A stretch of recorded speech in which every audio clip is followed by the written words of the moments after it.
जय श्री राम, भारत माता की जय, वंदे मातरम। हमारे मध्य प्रदेश के सनातनी मुख्यमंत्री मोहन यादव जी लव जिहादियों पे बड़े स्तर पे वज्रपात कर रहे हैं और हमारे केंद्रीय कानून मंत्री भी बड़े स्तर पे लव जिहादियों के खिलाफ लड़ाई लड़ रहे हैं और कड़े से कड़े कानून बना रहे हैं। और हमने वर्तमान में देखा कि इंदौर शहर के अंदर हिंदूवादी संगठन का एक कार्यक्रम हुआ, बैठक हुई, उसमें मुख्यमंत्री भी आए और केंद्रीय कानून मंत्री भी आए। उस लव जिहादियों पे सख्त से सख्त कार्रवाई करने के लिए आश्वासन दिया और इच्छा शक्ति प्रकट करी कि लव जिहादियों पे बड़े से बड़े स्तर पे इन पे कार्रवाई करेंगे और लव जिहादियों को आगे कहीं पे भी होगा उसे छोड़ेंगे नहीं। मध्य प्रदेश के मुख्यमंत्री और केंद्र स्तर के बड़े नेता यदि इस मानसिकता से काम कर रहे हैं कि लव जिहादियों के खिलाफ सख्त से सख्त कार्रवाई करेंगे, और ये कार्रवाई तब सार्थक होगी जब जमीनी अमला, पुलिस का जमीनी अमला काम करेगा, उस विचारधारा से काम करेगा या उस सोच से काम करेगा। पर लगता है कि इंदौर का पुलिस महकमा, खास करके द्वारकापुरी थाना, लव जिहादियों के सपोर्ट का अड्डा बन गया है। क्यों? क्योंकि 7 महीने पहले एक बच्ची लव जिहादी ले गया था और उसके अंदर 15 दिन तक थाने ने सुनवाई नहीं करी। पीड़ित परिवार को वो कहता रहा कि आप गाड़ी की व्यवस्था करो, कर्नाटक चलना पड़ेगा, आपको आपके पैसे से गाड़ी की व्यवस्था करनी पड़ेगी, अभी देख रहे हैं, कर रहे हैं, यानी कि इस तरीके से पूरी घटना चलती रही। जब संबंधित परिवार हिंदूवादी कार्यकर्ताओं के पास गया और समाज के पास गया, फिर समाज ने एक आंदोलन खड़ा करा और उस आंदोलन के अंदर भी पुलिस के अधिकारियों का व्यवहार बड़ा निंदनीय रहा। वो हिंदूवादी कार्यकर्ताओं के साथ ही बदतमीज करते रहे।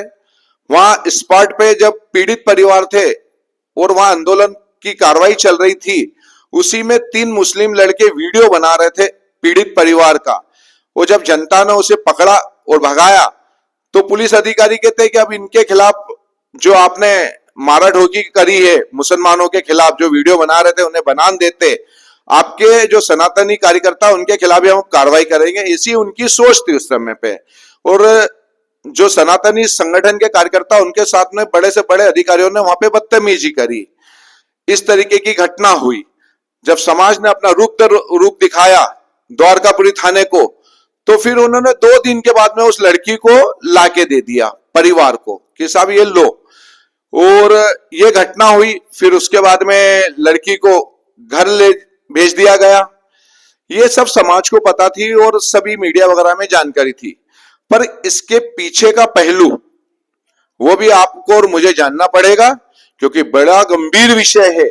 अगर इस गंभीर विषय पे आप और मैं चिंतन नहीं करेंगे या सरकार चिंतन नहीं करेगी तो बहुत बड़े हम एक भंवर में फंसते जा रहे हैं और उस भंवर के अंदर निकलने का भी हमें रास्ता नहीं मिलेगा। आपको यह भी पता होना चाहिए कि वो लड़की 6 महीने पहले भगी थी और 1 महीने बाद आ गई थी। फिर उसके बाद में 1 महीने पहले अभी फिर वापस भग गई है। पर पुलिस प्रशासन 1 महीने से उस लड़की को ढूंढने में मदद नहीं कर रहा है और पीड़ित परिवार को उल्टा ये चमका रहा है कि यदि अब लाके क्या करोगे, क्या मतलब है, वो तो बालिक है, जाने दो, तुम क्यों पीछे पड़े हो।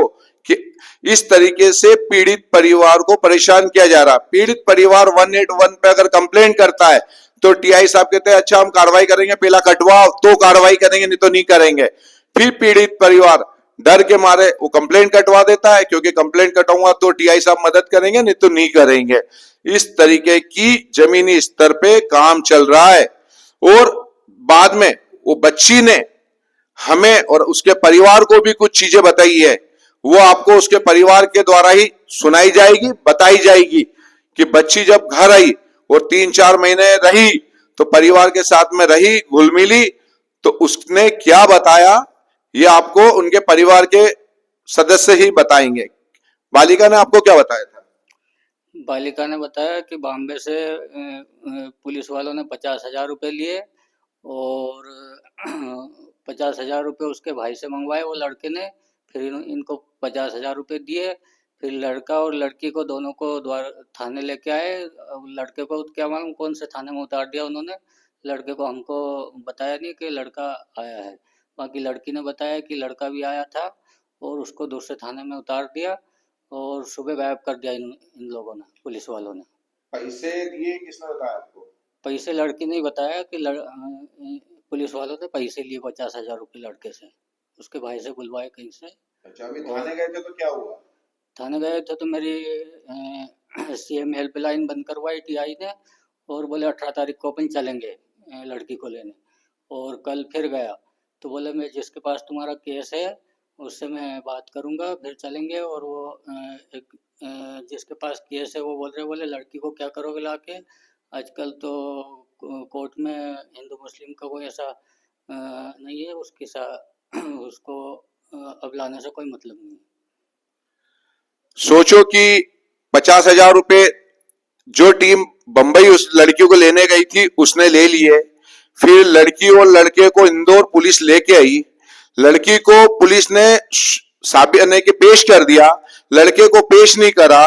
लड़की को इनने इस तरीके से, सोचो कि रास्ते पर जब पुलिस लेके आई तो लड़की को कितना इनने समझाया होगा। लड़के के साथ बंबई से लेके इंदौर लाए लोग, फिर लड़की को कितना इन्हें मेंटेलिटी उसको वो करा होगा कि वो लड़की लड़के के फेवर में आखिरी दिन तक बोलती रही। और उसके बाद में आप सोचो कि पुलिस ने क्या करा होगा। पुलिस ने यह करा होगा कि लड़की को किया होगा कि इंदौर के अंदर हिंदूवादी कार्यकर्ता अभी हाल उपद्रव मचा रहे हैं, प्रेशर डाल रहे हैं, अभी आप चले जाओ, 4-5 महीने बाद फिर चले जाना मुसलमान के साथ, फिर हम इनकी सुनवाई नहीं करेंगे, बस आपका काम हो गया। यानी कि पुलिस को पैसे भी मिल गए, मुसलमान को लड़की मिल गई, उसका लव जिहाद सक्सेस हो गया और पीड़ित परिवार भी दुखी और हिंदू परिवार भी ठगा गया। पर सोचने का विषय है कि यह पैसा उस जिहादी के पास कहां से आया। 15 दिन तक उस जिहादी ने उस लड़की को रखा था तो 1.5 लाख रुपए खर्चा करा था उस जिहादी ने, जो लड़की ने हमें बताया था। आपको भी पता, मुझे भी पता, कांग्रेस के अनवर डकैत जैसे लोग इन्हें फाइनेंस करते हैं। वो फाइनेंस जो इनको अनवर डकैत जैसे लोगों के द्वारा मिलता है वो पुलिस को रिश्वत देने के काम आता है, लड़की को घुमाने के लिए काम आता है, कागजी कार्रवाई के लिए काम आता है। अब यदि आप और मैं इस बेटी के अधिकार के लिए नहीं लड़ेंगे और नहीं बोलेंगे तो फिर इस बेटी के अधिकार के लिए कौन बोलेगा। ये बाप आपसे दुआ करता है, आशा करता है, हाथ जोड़ के निवेदन करता है कि इसकी लड़की को उस जिहादी से वापिस लाने की कृपा करे। जय श्री राम, भारत माता की जय, वंदे मातरम।